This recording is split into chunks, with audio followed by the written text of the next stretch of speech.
Hello students, তো আজকে আমরা এই ভিডিওতে West Bengal public service commission দ্বারা যে ক্লার্কশিপ এক্সামিনেশন হয়েছিল, যেটার কিন্তু সদ্য নোটিফিকেশন বেরিয়েছে এবং কিন্তু ফর্ম ফিল আপও চলছে।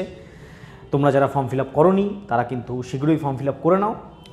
সেই ওয়েস্ট বেঙ্গল পাবলিক সার্ভিস কমিশনের ক্লার্কশিপ 2019 সালে যে পরীক্ষাটা হয়েছিল, যেটার অ্যাকচুয়াল পরীক্ষাটা 2020 সালে হয়েছিল, সেই পরীক্ষায় দুটো শিফটে পরীক্ষা হয়েছিল। সেই শিফটগুলোর মধ্যে থেকে প্রথম শিফটের জিএসের প্রশ্ন নিয়ে বা জিএস বা জেনারেল স্টাডিজের প্রশ্ন নিয়ে আজকে কিন্তু আমরা ডিসকাস করব। জিএস বা জিকে যে ধরনের সাধারণ জ্ঞান এবং ইতিহাস, ভূগোল, আরও যে বিভিন্ন পলিটি, ইকোনমি এগুলো রয়েছে, এই কোশ্চেনগুলো নিয়ে কিন্তু আমরা ডিসকাস করব এই ভিডিওতে। তো ভিডিওটা কিন্তু শেষ অবধি দেখবে। তোমরা কিন্তু ভিডিওটার মাধ্যমে আগত যে ক্লার্কশিপ পরীক্ষা সেখানকার কী ধরনের প্রশ্ন আসতে পারে, কোথা থেকে আসতে পারে, প্রশ্নের প্যাটার্ন কীরকম, সব কিছু সম্বন্ধে কিন্তু একটা ধারণা পেয়ে যাবে। ঠিক আছে, তো চলো সময় নষ্ট না করে আমরা চলে যাই কোশ্চেনগুলোতে। প্রথম যে কোশ্চেনটা এসেছিল সেটা হচ্ছে যে দলাই লামার বাসস্থান কোথায়। দলাই লামা তোমরা সবাই জানো যে একজন তিব্বতী ধর্মগুরু, যিনি ভারতবর্ষে এসেছিলেন যখন চীন তিব্বত দখল করে নেয় সেই টাইমে। তো দলাই লামার বাসস্থান হচ্ছে ধর্মশালা। ধর্মশালা কোথায় রয়েছে? ধর্মশালা রয়েছে হিমাচল প্রদেশে। ধর্মশালা কোথায় রয়েছে? হিমাচল প্রদেশে রয়েছে। ধর্মশালায় আরেকটা বিখ্যাত কী জিনিস রয়েছে? ক্রিকেট স্টেডিয়াম রয়েছে। কিন্তু ধর্মশালায় আরেকটা বিখ্যাত ক্রিকেট স্টেডিয়াম রয়েছে, ধর্মশালা ক্রিকেট গ্রাউন্ড, যেখানে কিন্তু এই সদ্য সমাপ্ত ওয়ার্ল্ড কাপের অনেকগুলো ম্যাচও কিন্তু হয়েছিল। ঠিক আছে, পরবর্তী প্রশ্ন, লোকসভার আসন সংখ্যা কত? আমাদের যে লোকসভা রয়েছে, অর্থাৎ আমাদের যে পরিষদ, তার তোমরা জানো যে দুটো হাউস বা দুটো কক্ষ থাকে। একটাকে বলা হয় আপার হাউস বা রাজ্যসভা, আর একটা হচ্ছে লোয়ার হাউস বা লোকসভা।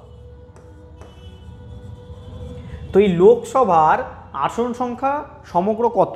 সমগ্র আসন সংখ্যা হচ্ছে লোকসভার 545। ঠিক আছে, লোকসভার আসন সংখ্যা হচ্ছে 545। নিম্নোক্ত ব্যক্তিদের মধ্যে কে একজন প্রসিদ্ধ ভাস্কর নন?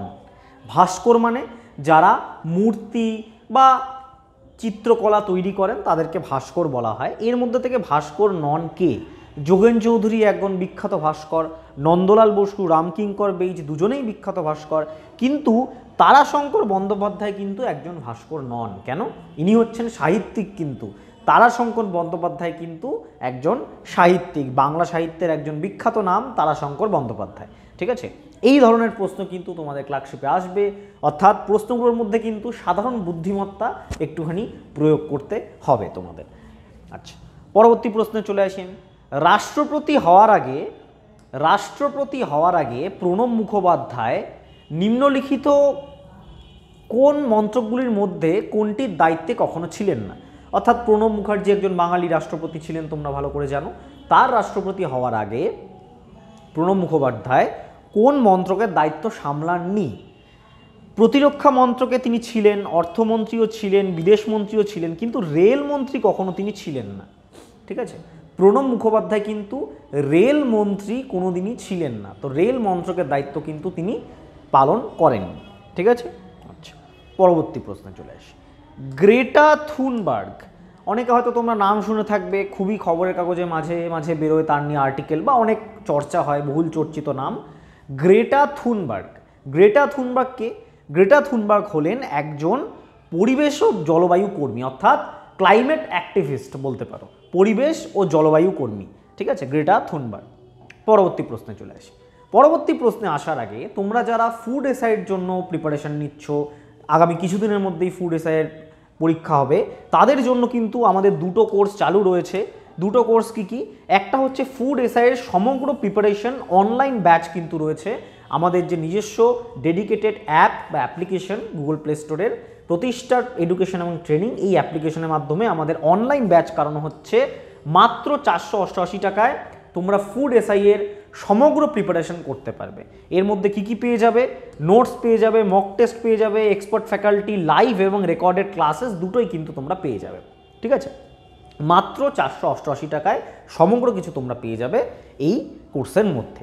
এছাড়াও আমাদের আরেকটা কোর্স রয়েছে, যারা নিজেদের প্রস্তুতিটাকে যাচাই করতে চাও ফুড এসআই কতটা তোমরা প্রস্তুত ফুড এসআইয়ের জন্য, তাদের জন্য আমাদের মক টেস্ট প্রোগ্রাম চালু রয়েছে, যেখানে তোমরা পেয়ে যাবে 50টারও বেশি টপিক ওয়াইজ টেস্ট, 5টা ফুল মক টেস্ট, প্রত্যেকটা মক টেস্টের সলিউশন, এবং তার সাথে সাথে কিন্তু রেকর্ডেড অর্থাৎ স্কোর এবং র্যাঙ্ক, অর্থাৎ তুমি আমাদের অ্যাপ্লিকেশানে মকটা দেওয়া হবে, অ্যাপ্লিকেশানের মাধ্যমে তুমি মক দেবে, তুমি কত স্কোর করছো, কত তোমার র্যাঙ্ক রয়েছে, সব কিন্তু জানতে পারবে। তো এই দুটো কোর্স সম্বন্ধেই জানতে বা অ্যাডমিশন নিতে আমাদের এখানে নাম্বার দেওয়া রয়েছে, হেল্পলাইন নাম্বার 9088890010, এই নাম্বারে কিন্তু তোমরা কল করে জানতে পারো। আচ্ছা, এবার আমি প্রশ্নে চলে আসি আবার, পশ্চিমবঙ্গে কতগুলি জেলা আছে? পশ্চিমবঙ্গের কতগুলি জেলা আছে, এই প্রশ্নটা কিন্তু পরীক্ষায় ভুল এসেছিল, ঠিক আছে? অর্থাৎ এখানে কিন্তু অ্যাকচুয়াল জেলার সংখ্যা 23টি, তার জায়গায় কিন্তু 19টি দেওয়া ছিল, 19, অর্থাৎ সি যে অপশানটা এখানে কিন্তু 19 দেওয়া ছিল, তো সেটাকে রেকটিফাই করে 23 করা হয়েছে। পশ্চিমবঙ্গে জেলার সংখ্যা বর্তমানে 23টি, বর্তমানে আজকের দিনে দাঁড়িয়ে 23টি, যদি কোশ্চেন আসে 23টি কিন্তু জেলা হবে। যদি আরও নতুন জেলা তৈরি হয় ধরো, তারপরে তোমার এক্সাম হচ্ছে, তোমাকে কিন্তু যেটা রিসেন্ট ডেটা সেটাই কিন্তু তোমাকে দিতে হবে, ঠিক আছে? আচ্ছা, পরের প্রশ্নে চলে আসি আমি, প্লাস্টিক পরিবেশ সংরক্ষণের জন্য কোন ধরনের ব্যাগের ব্যবহার নিষিদ্ধ করার কথা ভাবা হয়েছে? এখানে দেখেই বোঝা যাচ্ছে পরিবেশ সংরক্ষণের জন্য আমাদের প্লাস্টিকের ব্যাগের ব্যবহার নিষিদ্ধ করার কথা চিন্তাভাবনা করা হয়েছে, এবং কিছু কিছু জায়গায় এটা কিন্তু রেকটিফাইও করা হচ্ছে বা এটাকে প্রয়োগও করা হচ্ছে, ঠিক আছে? আচ্ছা, পরবর্তী প্রশ্নে চলে আসি, নিম্নোক্ত ব্যক্তিদের মধ্যে কে মুষ্টিযোদ্ধা? মুষ্টিযোদ্ধা মানে কি? মুষ্টিযোদ্ধা মানে হচ্ছে বক্সার, ঠিক আছে? মুষ্টিযোদ্ধার ইংরেজি অর্থ হচ্ছে বক্সার। বক্সার তোমাদের পরীক্ষা এরকম হতে পারে, ধরো তুমি বাংলা ভার্সনটা, জেনারেলি ক্লার্কশিপে দুটো ভার্সনই কোয়েশ্চেন থাকে, অর্থাৎ ইংলিশ এবং বাংলা দুটোতেই থাকবে। তো বাংলায় যদি কোনো ওয়ার্ড না বুঝতে পারো, সেম কোশ্চেনটা পাশে ইংলিশেও লেখা রয়েছে, সেখানে দেখে কিন্তু তোমরা বুঝতে পারো। সেম গোস ফর ইংলিশ, ইংলিশে ধরো কোনো একটা টার্ম বুঝতে পারছো না, তুমি সেটা বাংলা তুমি দেখতে পারো, ঠিক আছে? মুষ্টিযোদ্ধা মানে বক্সার। তো এদের মধ্যে থেকে মঞ্জু রানী হচ্ছে বক্সার হবেন, মঞ্জু রানী বক্সার কিন্তু এদের মধ্যে থেকে হবেন, ঠিক আছে?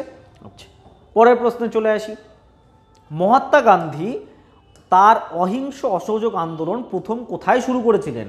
আমরা সবাই পড়েছি ইতিহাসে মহাত্মা গান্ধী সম্বন্ধে। মহাত্মা গান্ধী তার অহিংস আন্দোলন শুরু করেছিলেন কিন্তু দক্ষিণ আফ্রিকায়, ভারতবর্ষে কিন্তু শুরু করেননি, দক্ষিণ আফ্রিকায় তিনি ছিলেন বহু বছর, সেখানে তিনি প্রথমে স্টার্ট করেছিলেন তার এই যে অহিংস অসহযোগ আন্দোলন। আচ্ছা, পরবর্তী প্রশ্নে চলে আসি, পরবর্তী প্রশ্নে যাওয়ার আগে আরেকটা খুব ইন্টারেস্টিং তথ্য আমি তোমাদের দিতে চাই, যারা শুধুমাত্র রাজ্য সরকারি পরীক্ষা নয়, বিভিন্ন রাজ্য সরকারি যে পরীক্ষাগুলো হয়, আমাদের বাংলায় যে পরীক্ষাগুলো হয়, সেই পরীক্ষাগুলোর জন্য প্রিপারেশান নিচ্ছ, প্রস্তুতি চালিয়ে যাচ্ছ, তাদের জন্য কিন্তু আমাদের একটা খুব সুন্দর কোর্স চালু রয়েছে। সেটা কি কোর্স? Bengal combined course. আমাদের কিন্তু ইনস্টিটিউশনের তরফ থেকে বেঙ্গল কম্বাইন্ড কোর্স কিন্তু চালু রয়েছে। এই সমগ্রটাই অনলাইন কোর্স, অর্থাৎ আমাদের সেই ডেডিকেটেড অ্যাপ প্রতিষ্ঠা এবং এডুকেশন ট্রেনিং, এই অ্যাপের মাধ্যমে ক্লাসেস হবে, রেকর্ডেড ক্লাস পেয়ে যাবে, সপ্তাহে 2 থেকে 3টে ক্লাস, এক্সপার্ট ফ্যাকাল্টি গাইডেন্স এবং মক টেস্ট সব কিন্তু তোমরা পেয়ে যাবে। এই সমগ্র কিছু 1 বছরের জন্য তোমরা অ্যাক্সেস করতে পারবে, অর্থাৎ আজকে যদি তোমরা কিনো, আগামী 1 বছর 365 দিন কিন্তু তোমরা ক্লাস করতে পারবে, মক টেস্ট দিতে পারবে, যত রকমের নোটস তোমরা পেতে পারবে।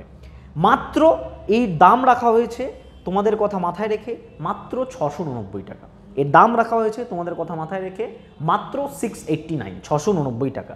এই ব্যাপারে আরও জানতে বা অ্যাডমিশন নিতে তোমরা এই যে নাম্বার দেওয়া রয়েছে 9088890010, এই নাম্বারে কিন্তু যোগাযোগ করতে পারো। পরবর্তী প্রশ্নে চলে আসি, সংবিধানের 370 ধারার অবলুপ্তির জন্য নিম্নলিখিত কোন রাজ্যে সাংবিধানিক বিশেষ মর্যাদা ক্ষুণ্ণ হয়েছে? তো তোমরা সবাই জানো যে 370 ধারা কোন রাজ্যে বলবৎ ছিল? জম্মু কাশ্মীরে, জম্মু অ্যান্ড কাশ্মীরে বলবৎ ছিল। তো 370 ধারা কিন্তু অবলুপ্তি করা হয়েছে জম্মু কাশ্মীরে, ঠিক আছে? এই প্রশ্নটা কিন্তু এসেছিল। তো এই ধরনের কিন্তু সংবিধান রিলেটেড প্রশ্ন তোমরা পড়ে রাখবে, সংবিধানের ধারাগুলো কিন্তু ভালো করে পড়বে, ঠিক আছে? আচ্ছা, পরের প্রশ্নে চলে আসি, নিম্নলিখিত দেশগুলির মধ্যে কোনটি স্বাধীন রাষ্ট্র নয়? এখানে 4টে দেশ দেওয়া রয়েছে, অস্ট্রেলিয়া, স্কটল্যান্ড, বেলজিয়াম, স্পেন। এই 3টে কিন্তু স্বাধীন রাষ্ট্র, কিন্তু স্কটল্যান্ড কিন্তু স্বাধীন রাষ্ট্র নয়, ঠিক আছে? স্কটল্যান্ড হচ্ছে একটা স্বায়ত্ত শাসন বা নিজেরা নিজেদেরকে শাসন করতে পারে এরকম এরিয়া, যেটা হচ্ছে ইংল্যান্ডের মধ্যে রয়েছে বা ইউনাইটেড কিংডম বা ব্রিটেনের মধ্যে রয়েছে, ঠিক আছে? আচ্ছা, পরবর্তী কোশ্চেন, লিওনেল মেসি কোন দেশের নাগরিক? আশা করি যারা ফুটবল দেখো বা যারা ফুটবল সম্বন্ধে সামান্যতম জ্ঞান আছে তাদের এটা বলে দিতে হবে না, এক বাক্যে তোমরা বলতে পারবে লিওনেল মেসি আর্জেন্টিনার নাগরিক। ঠিক আছে, লিওনেল মেসি আর্জেন্টিনার নাগরিক। পরবর্তী প্রশ্ন, ফিজি রাষ্ট্রের অবস্থান। ফিজি একটা রাষ্ট্র, কোথায় রয়েছে এই রাষ্ট্রটা? এই রাষ্ট্রটা রয়েছে এশিয়া প্রশান্ত মহাসাগরীয় অঞ্চলে, অর্থাৎ প্রশান্ত মহাসাগরীয় অঞ্চলে, যেই জায়গাটা এশিয়া মহাদেশ রয়েছে প্রশান্ত মহাসাগরে, একটা দ্বীপপুঞ্জ রাষ্ট্র ফিজি, সেটা কিন্তু এশিয়া প্রশান্ত মহাসাগরের অঞ্চলে রয়েছে। ঠিক আছে, পরবর্তী প্রশ্নে চলে আসি। প্রথম এশিয়ান গেমস ক্রীড়া প্রতিযোগিতা কোথায় হয়েছিল? এই কোনটা প্রথম, কোনটা শেষ, কোনটা বৃহত্তম, উচ্চতম, সর্বপ্রথম, এইগুলো কিন্তু, এগুলোকে স্ট্যাটিক জিকে বলা হয়, সাধারণ জ্ঞান, এগুলো কিন্তু ভালো করে পড়বে। এখান থেকে কিন্তু ক্লার্কশিপে অবশ্যই প্রশ্ন আসবে, তোমরা মিলিয়ে নিও পরীক্ষার সময়। প্রথম এশিয়ান গেমস ক্রীড়া প্রতিযোগিতা শহরে হয়েছিল, সেটি হলো নয়াদিল্লি। নয়াদিল্লিতে কিন্তু প্রথম এশিয়ান গেমস প্রতিযোগিতা হয়েছিল। নেক্সট, নিম্নলিখিত কোন জায়গায় ক্ষুদিরাম বসুকে ফাঁসি দেওয়া হয়? নিম্নলিখিত কোন জায়গায় ক্ষুদিরাম বসুকে ফাঁসি দেওয়া হয়? মুজাফফরপুর, যেটা বর্তমানে বিহারে অবস্থিত, মুজাফফরপুর জেলে কিন্তু ক্ষুদিরাম বসুকে ফাঁসি দেওয়া হয়েছিল। আচ্ছা, তোমরা যারা অফলাইনে অর্থাৎ ক্লাসে বসে সামনাসামনি বিভিন্ন রাজ্য সরকারি পরীক্ষার জন্য প্রিপারেশন নিতে চাও, তাদের জন্য আমাদের ইনস্টিটিউশনের তরফ থেকে, আইবিটি বারাসাতের তরফ থেকে কিন্তু একটা অফলাইন ব্যাচ চালু করা হয়েছে, ডাব্লিউবিপিএসসি অফলাইন ব্যাচ বা বেঙ্গল কম্বাইন্ড অফলাইন ব্যাচ। এই ব্যাচে তোমরা কি পেয়ে যাবে? এই ব্যাচে সমগ্র রাজ্য সরকারি পরীক্ষার প্রস্তুতির জন্য তোমরা পেয়ে যাবে গাইডেন্স, মাত্র 500 টাকা মাসিক ফির বিনিময়, আর কোনো ফিজ নেই, মাত্র 500 টাকা। এবং এই ক্লাসগুলো কিন্তু তোমাদের অভিজ্ঞ শিক্ষক দ্বারা স্মার্ট ক্লাসরুমে করানো হবে। তোমরা যে বোর্ডটা দেখতে পাচ্ছ, এই বোর্ডটা স্মার্ট বোর্ড, তোমরা সবাই জানো। এই স্মার্ট বোর্ড কিন্তু আমাদের প্রতিটা ক্লাসরুমে রয়েছে এবং প্রতিটা ক্লাসরুম কিন্তু শীততাপ নিয়ন্ত্রিত, এবং আমাদের কিন্তু তোমরা এর সাথে সাথে অ্যাপের সাপোর্টও পেয়ে যাবে, অর্থাৎ আমাদের যে অ্যাপ রয়েছে সেখানে স্টাডি ম্যাটেরিয়াল থেকে শুরু করে ভিডিও, রেকর্ডেড ক্লাসে সব কিন্তু তোমরা সাপোর্ট পেয়ে যাবে, মাত্র 500 টাকা মাসিক ফির বিনিময়ে অফলাইন ক্লাসেস। ঠিক আছে, অভিজ্ঞ শিক্ষক দ্বারা স্টাডি ম্যাটেরিয়াল সব পেয়ে যাবে তোমরা। তো এই রিলেটেড কোনো যদি তোমাদের জিজ্ঞাসা থাকে, তোমরা এই নাম্বারে যোগাযোগ করতে পারো, 9088890080, এই নাম্বারে কিন্তু যোগাযোগ করতে পারো। আচ্ছা, পরবর্তী কোশ্চেনে চলে আসি আমি। নিম্নলিখিতগুলির মধ্যে কোনটি কেন্দ্রশাসিত অঞ্চল নয়? কেন্দ্রশাসিত অঞ্চল কোনটি নয়? চণ্ডীগড়, আন্দামান নিকোবর দ্বীপপুঞ্জ, পুদুচেরি সবকটাই কেন্দ্রশাসিত অঞ্চল। ত্রিপুরা কিন্তু কেন্দ্রশাসিত অঞ্চল নয়, এটা কিন্তু একটা রাজ্য, মর্যাদা সম্পূর্ণ ফুল ফ্লেজ স্টেট কিন্তু, বা রাজ্য। ঠিক আছে, আচ্ছা, পরবর্তী প্রশ্ন, পলাশির যুদ্ধ কবে হয়েছিল? এটা কিন্তু আমরা কনফিউজ হয়ে যাই অনেক সময়। পলাশির যুদ্ধ 1757-তে হয়েছিল। সালগুলো কিন্তু ভালো করে মনে রাখবে, ইতিহাসের যে গুরুত্বপূর্ণ সাল রয়েছে সালগুলো ভালো করে মনে রাখবে। পলাশির যুদ্ধ 1757, সিপাহী বিদ্রোহ 1857। ঠিক আছে, 1857 কিন্তু সিপাহী বিদ্রোহ, 1757 পলাশি, 1857 সিপাহী বিদ্রোহ। নেক্সট, সম্মিলিত জাতিপুঞ্জের মানবাধিকার কমিশনের সদর দপ্তর কোথায়? যেটাকে বলা হয় United Nations human right commission, UNHRC. UNHRC সদর দপ্তর কোথায় রয়েছে? জেনেভায় রয়েছে। জেনেভা শহরটা কোথায় অবস্থিত? কোন দেশে? জেনেভা সুইজারল্যান্ডে অবস্থিত। জেনেভা শহরটা সুইজারল্যান্ডে রয়েছে।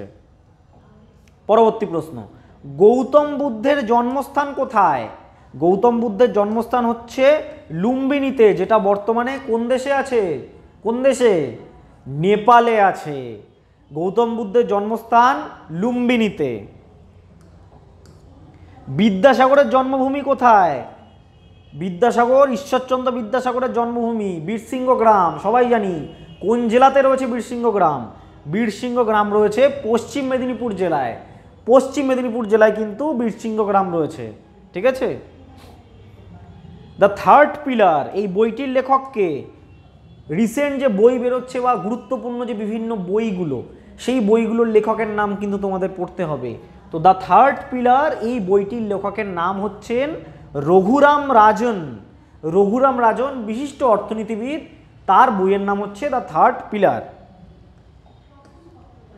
নিম্নলিখিত রাষ্ট্রগুলির মধ্যে কোনটি সার্কের সদস্য নয়? সার্ক, SAARC, SAARC, ঠিক আছে। সার্ক হচ্ছে একটা অর্গানাইজেশন, অনেকগুলো কান্ট্রি নিয়ে তৈরি হয়েছে, ঠিক আছে। সার্কের সদস্য কোনটি নয় এদের মধ্যে থেকে? এদের মধ্যে থেকে সার্কের সদস্য নয় হচ্ছে মায়ানমার। বিভিন্ন যে অর্গানাইজেশনগুলো রয়েছে যেরকম সার্ক, ঠিক আছে, SARC, সার্ক, তারপরে SCO Shanghai corporation organisation, ASEAN, তারপরে ব্রিক্স, G20, G7, G5, এগুলো কিন্তু তোমাদের একটুখানি জেনে রাখবে। নেটোর মধ্যে কারা রয়েছে, ঠিক আছে। এই যে অর্গানাইজেশনগুলো ইন্টারন্যাশনাল অর্গানাইজেশন, এদের কিন্তু সদস্য কারা রয়েছে সেটা একটু তোমাদের মাথায় রাখতে হবে। তো নিম্নলিখিত রাষ্ট্রগুলির মধ্যে মায়ানমার কিন্তু সার্কের সদস্য নয়। পরবর্তী প্রশ্ন, নিম্নে বর্ণিত নদীগুলির মধ্যে কোন নদী ভারত বাংলাদেশ সীমান্ত রেখা অতিক্রম করে না? মানে কোন নদী ভারত বাংলাদেশ সীমান্ত রেখায় যায় না? গঙ্গা যায়, তিস্তা যায়, আত্রেই যায়, দামোদর কিন্তু যায় না, ঠিক আছে। দামোদর সম্পূর্ণটাই, কিছুটা অংশ ঝাড়খণ্ড থেকে উৎপন্ন হয়ে দামোদর কিন্তু আমাদের পশ্চিমবঙ্গে এসে মিলিত হয়েছে, ঠিক আছে। পরবর্তী প্রশ্ন, বালাকোট জায়গাটি কোথায় অবস্থিত? বালাকোট বিখ্যাত জায়গা, যেখানে সার্জিক্যাল স্ট্রাইক করেছিল ভারতীয় মানে আর্মি বা ইন্ডিয়ান আর্মি কিন্তু সার্জিক্যাল স্ট্রাইক করেছিল। বালাকোট জায়গাটি পাকিস্তানের উত্তর পশ্চিমে অবস্থিত। পাকিস্তানের উত্তর পশ্চিমে কিন্তু বালাকোট জায়গাটি অবস্থিত, ঠিক আছে। পরবর্তী প্রশ্ন, জয়দেব মুখার্জি কোন খেলায় ভারতীয় দলে খেলেছেন? জয়দেব মুখার্জি ক্রিকেট খেলায় কিন্তু ভারতীয় দলে খেলেছেন, ঠিক আছে। জয়দেব মুখার্জি একজন বিখ্যাত ক্রিকেট খেলোয়াড়, তিনি ভারতীয় দলে ক্রিকেট খেলায় কিন্তু খেলেছেন। আচ্ছা, পরবর্তী প্রশ্ন, ভারত বাংলাদেশ সীমান্তে ভারতের দিকে প্রহরায় মোতায়েন আছে কারা? ভারতীয় সেনাবাহিনী না। কারা মোতায়েন আছে ভারত বাংলাদেশ সীমান্তে? BSF বা বর্ডার সিকিউরিটি ফোর্স, সীমান্ত রক্ষা বাহিনী, বর্ডার সিকিউরিটি ফোর্স, ঠিক আছে। এরা হচ্ছে কোথায় রয়েছে? ভারত বাংলাদেশ সীমান্তে রয়েছে। পরবর্তী প্রশ্ন, মহাত্মা গান্ধীকে হত্যা করা হয় 30শে জানুয়ারি কোন সালে? 1947, সবাই ভুল করতে পারো, স্বাধীনতার বছর না, 1948 সালে কিন্তু মহাত্মা গান্ধীকে হত্যা করা হয়েছিল, ঠিক আছে। তো এই ধরনের প্রশ্ন কিন্তু তোমাদের ক্লার্কশিপে প্রথম শিফটে এসেছিল। পরবর্তী ভিডিওতে আমরা সেকেন্ড যে শিফট অর্থাৎ দ্বিতীয় শিফটের যে প্রশ্নগুলো সেগুলো নিয়ে কিন্তু সম্পূর্ণ বিবরণ সহ কিন্তু আমরা একটা ভিডিও আনবো। তো কাইন্ডলি আমাদের যে চ্যানেল রয়েছে সেখানে সাবস্ক্রাইব করে রাখবে এবং তোমাদের যে নোটিফিকেশন বাটন সেটা কিন্তু অন করে রাখবে। ধন্যবাদ।